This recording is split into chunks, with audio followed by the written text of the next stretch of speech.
Hello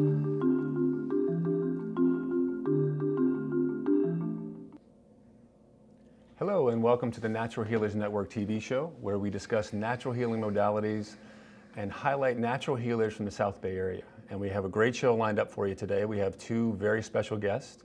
Our first guest is going to be Steve Stefanik, who is an executive coach. And our second guest is Kate Barton-Hagen, a licensed marriage and family therapist. And it's going to be a wonderful show. Hope you stay with us. So without further ado, let me introduce our first guest, Steve Stefanik. Thank you for inviting me. I appreciate being here. Yes, I'm so glad you're with us today. Thank you.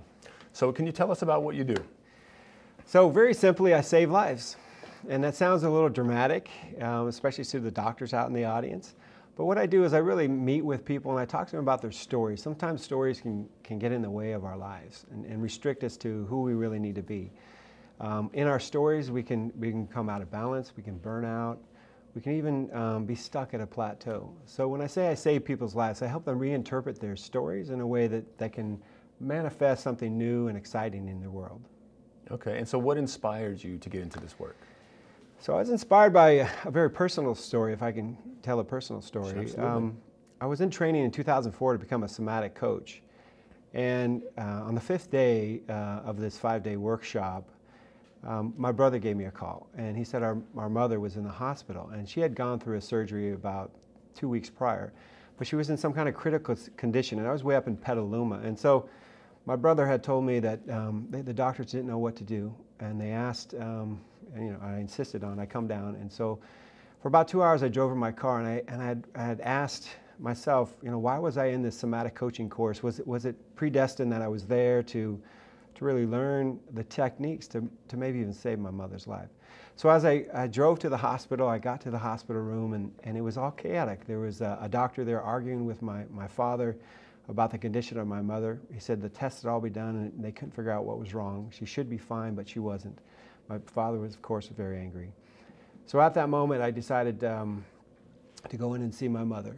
And as I walked in, she was at this place where her life energy was really depleting her body. If you can imagine seeing your mother lying there, a very hollow, vacant look.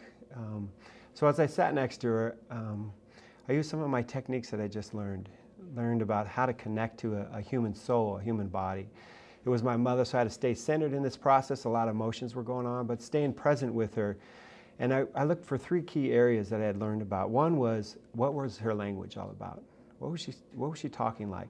Second, what was she focused on? And third, what was going on in her body? Like, where was the energy force? And so after making that assessment, it turned out that her language was all about the pain that was in her body was taking her towards death. The focus was, what if I die? It was more on dying than on living. And the last thing, her body had, as I said, had vacated the life force, the energy that's available. As a somatic coach, our bodies we're trained to know that our bodies can self-generate, self-heal, and self-educate. And so I started to do some of the techniques that I learned on her. And within an hour, we were able to shift her story, shift her focus, and shift the life force in her body in a way that she restored herself.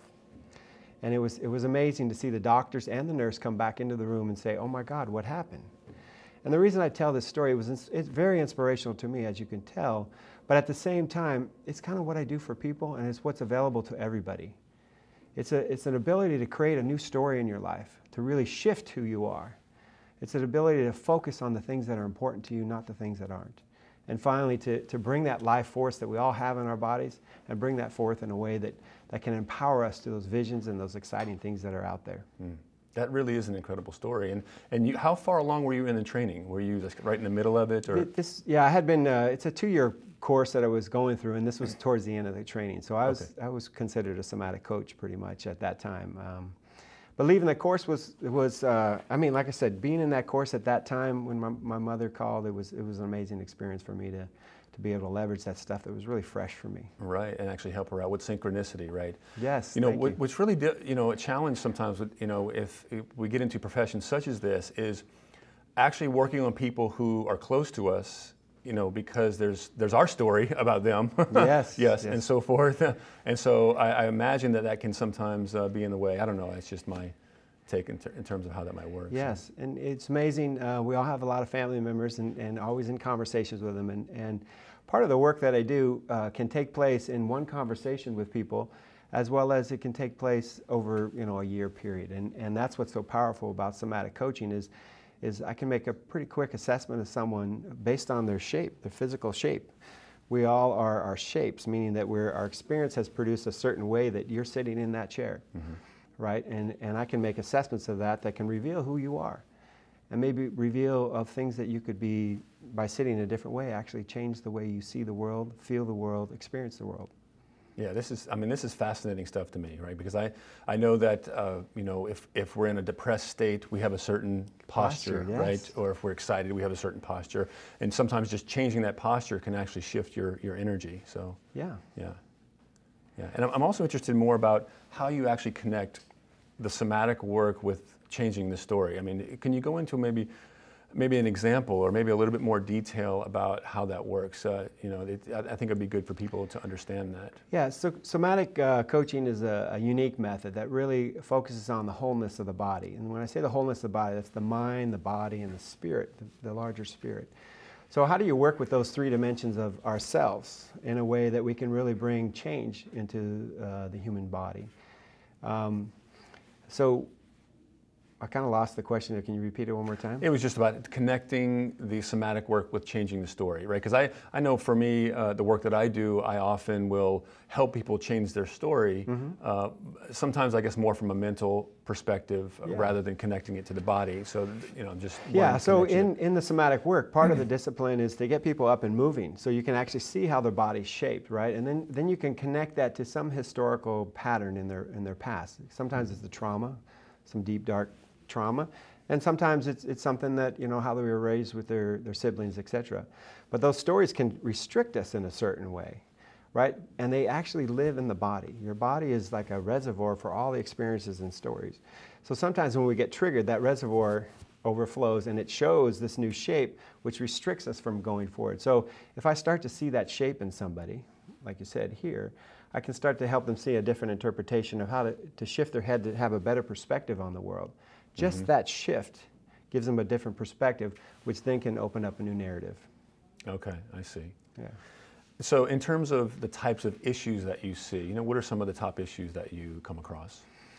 Well, the biggest issue, and I kind of hinted on it a little bit, was at the highest level, maybe I didn't talk about this, at the highest level there's an awareness that we all have. So as we move through the world, we run across a place where we're in a situation and there's awareness that has to take place. And sometimes it's conscious and sometimes it's unconscious, right? Most people work in the unconscious realm. So if I grab your leg like this, there's a trigger that you can't control. And that's an unconscious thing. And you'll take an action off that. Some people will fight and some people will flight. Part of this, the somatic work is to really bring forth this unconscious awareness. So you can see that, typically I get triggered to fight, but it's just Steve showing me a demonstration. I don't have to fight, right? In that moment, you have now a new choice, right? And so choice is really the big deal. So once you become aware of what's happening with your body, then you can take new choices in the world. The three areas that then I work with underneath that are people that are out of balance, people that are burned out, and people that are what I call at capacity.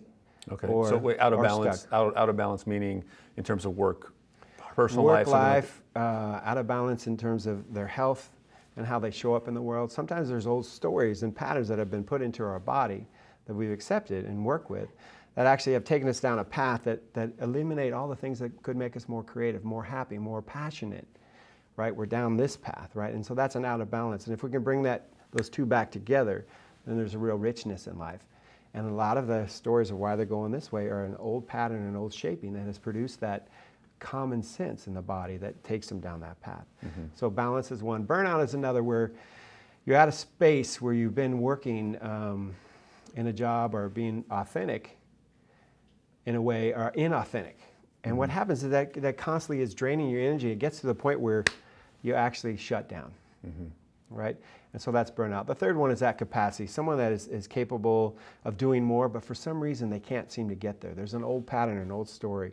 For instance, there's a guy that had the capacity to make $500,000 a year, but every time he hit 100,000, he stopped working. And it was an old story from his mother that said anybody that makes over $100,000 a year is a bad person. So once you eliminate that out of the body and out of the story and out of the focus, all of a sudden the ceiling takes off. So it is sort of releasing or letting go of the limiting beliefs. Yes, right? very good, thank you. Yeah, so it's another way to say it, story, limiting beliefs, yeah.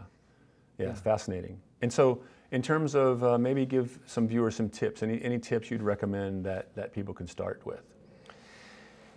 Yeah, in a short period of time, there's a lot of somatic techniques that you can use. There's one that is really pretty much the foundation of all somatic work, and that's called centering.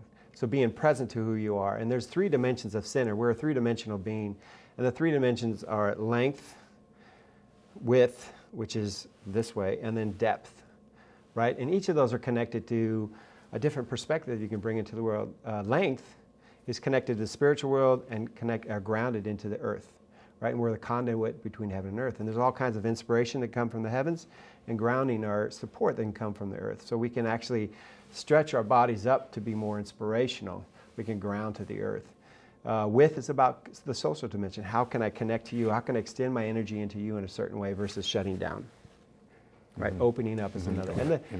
And the last one is depth. We all have this orientation towards the future, and we also bring our past with us. Sometimes we get stuck in our past and we move back this way.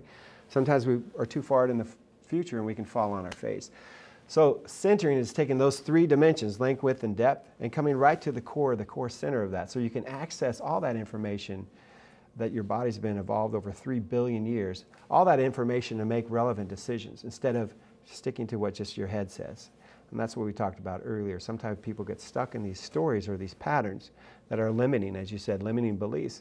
When if you can center and come back to the core, you can then start to access all this information and really speak from a deep intelligence that's within each and every one of us. So in terms of accessing that idea of centering, are there exercises that you put people through? Or yes. How do you do that? Yes. So, one of the exercises, and again, we can't demonstrate this here, we're running out of time, but it's a simple standing exercise where I walk them through that pattern, and then I walk them through relaxation of the different muscles in their body to really create this centered state, right? And once the body is completely open, right, then you're allowed to kind of receive what's really coming to you from other areas of from the other person, from other inspirations that may be around you.